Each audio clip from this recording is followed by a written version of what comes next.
complicate that last, my name is Brian Lawson with Ember Media. To complicate that last discussion, one of the things I've recently seen is collaboration between social sites, where basically profiles have been linked across different sites, and both from parent to non-parent companies.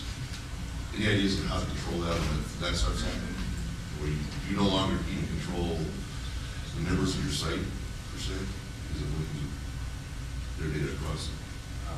For us, it's all new territory, and we're looking at it.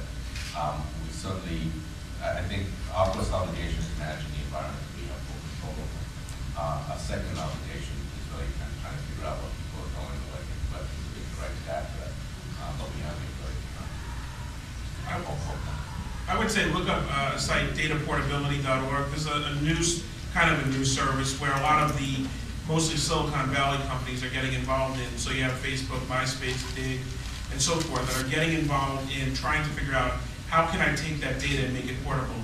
And as those standards and policies come out, I think that'll start to answer some of your questions over time. But it's a perfect question, right? Because what happens when the Attorney General comes to talk to you about the people that are on your site, but really that data came from somewhere else? So there has to be policies about that. And that's why I say that it's just, we're living in a time that is so different now than it was 2 years ago or even 10 years ago when it was just one-to-one.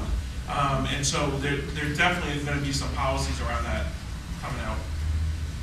Yeah, just a quick response. It's funny because I remember back in '99 at Mama Media dealing with the Children's Online Privacy Protection Act, which was revoked, and some of these age verification issues. I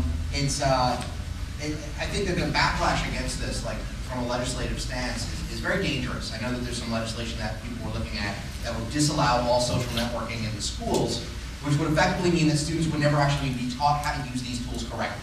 That means the only places that they can't do this, because they're going to do it anyway, will be in schools and libraries, because they would respect those laws. Dana Boyd has made some really good points about recognizing that these online spaces are just like public spaces.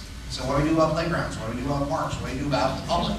Well, you patrol, you have police people, maybe we have social workers who regularly frequent these sites and try to pay attention to these kinds of issues. And yes, they're going to mirror reality, and there will be some crime out there.